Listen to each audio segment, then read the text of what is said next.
Hey guys, buddy Glasgow here. Once again, welcome back to my channel. I know it's been a while since I've done a video, but when you're fucking essential employee, you're short-staffed. A lot of time, a lot of work hours. Alright, so this one's going to be about how WWE is fucking up the Sonya Deville and Mandy Rose breakup. Don't get me wrong, they're a great tag team. They fucked them over, I don't know for how long now. I mean, they wasted a good team, especially in the women's division. Eventually I plan on making how I would have booked them, but anyway. So don't get me wrong, the breakup story wasn't too bad. The reason for it was pretty good. Whoever wrote that was good. The problem is WWE is not executing it worth a shit anymore since they let that person go. They fired everything too early. They revealed this thing too early, that it was a DeVille thing. How I would have done it, taking current time into perspective, run everything as you did up until the go-home show of WrestleMania, when the hacker revealed the betrayal. And the reason is, this part of the story of Sonny saying, I'm going to get what I want, and then telling Ziggler he'll get what he wants, whether what he gets is the tag team titles or Mandy Rose as a squeeze in the story. But what the fuck was Sonya wanting? The answer should have been the fucking women's title, if not the tag team titles. They weren't put in for the women's tag team championship. They gave it to Bliss and Cross again. Why wasn't DeVille put into the six-pack challenge when Dana Brooke was taken out for illness? She should have been put right into that. That would have fit right into the storyline. And then have her beat. Don't give a fuck who it is in the match. Could be Bailey. It could have been Banks. Could have been anyone. Have her win the SmackDown's women's title. Put that on night 1 of WrestleMania, so they can cheer for 24 hours. And then you start day 2 with Otis versus Ziggler. Then during that match is when you reveal the betrayal. And you can still have that action. You can still have excuse me. You can still have Mandy beat the shit out of Sonya, then underhook Ziggler in the balls and give Otis the win. I mean, it makes it better. I mean, that's where I would have revealed it. That's where I would have revealed the hacker. That gives you reason to watch WrestleMania 36. Even though you don't know it, but it's rewatchability.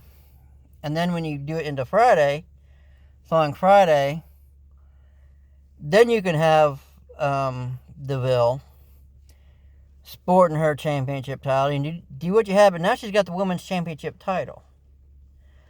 And so she can tell Rose when they do their promo, because DeVille and Rose are great at promos. You don't need to fucking script them. And I knew they're good at promos. And we got to see it with DeVille, and she's good.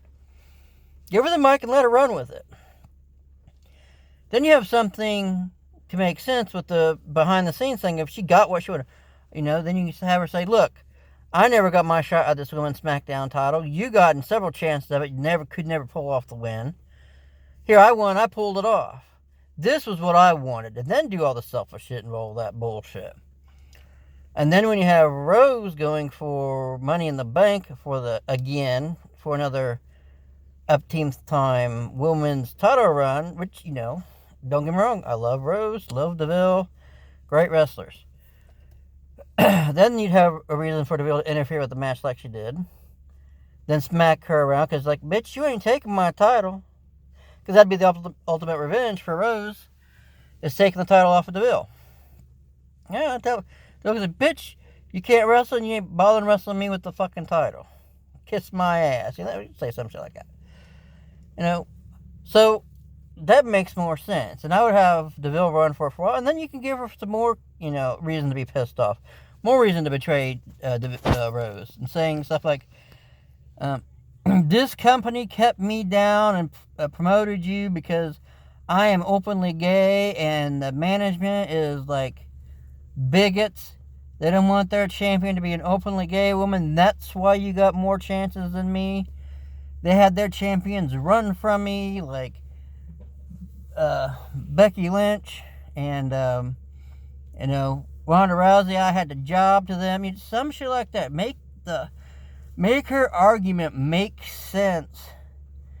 Giving her the title, keeping away from Rose, and making the reason she turned was due to management. That makes her story run way better. It makes the feud better. It can even actually have a resolve and make them get back together later down the line. And then, probably the one thing I may have changed would have been having Ziggler and Otis wrestle at WrestleMania in the three-way for the tag team championships, because guess what? Let one of them win, and you put it on someone who ain't had the fucking titles before. Jesus Christ. Well, I think Dolph has had the tag team title, but you don't put him. Why the fuck would you put it back on the New Day? That is I like the New Day, but I'm sick of the New Day and the Usos always having the tag titles. There's more than, bullshit. Now one of the Usos is fucking injured. Now you got to bring in the Forgotten Sons. No real good story to bring them in. Oh, these are military guys. What the fuck are they there for? Creative has gone. Vince McMahon has lost it. It's another video. I want to stick with this. But yeah, that's how they fucked up Deville and Rose breakup. I like that they're doing the kayfabe with their YouTube channel. Keeping the split. They don't understand it. But they have wasted this breakup. Two of the best. Has a good storyline. You got Otis and Ziggler, and then realize, hey, Ziggler goes, oh fuck, I was used by Deville too. She just won the women's champion. She didn't give a shit about me. Something like that. You could even make Ziggler a middleman of all this. It's like, oh shit, man. And Otis and Mandy still get together, but WWE has lost a lot of their fucking creative, and this hurt, along with Rusev and Lana and Bobby Lashley. That thing, they fucked that up too. That's another fucking video.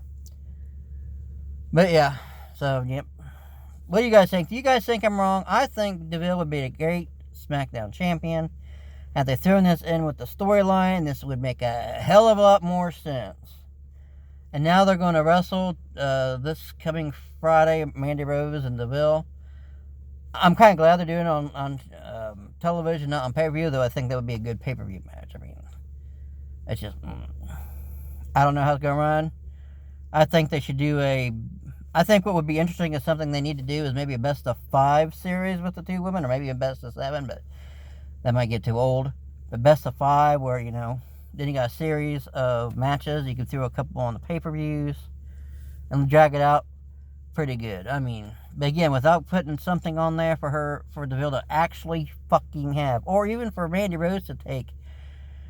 Say she won the Money in the Bank, and as we went right now, say she went to Money in the Bank, got the contract. That would be something for Deville to be jealous of. I mean, they fucked it all up.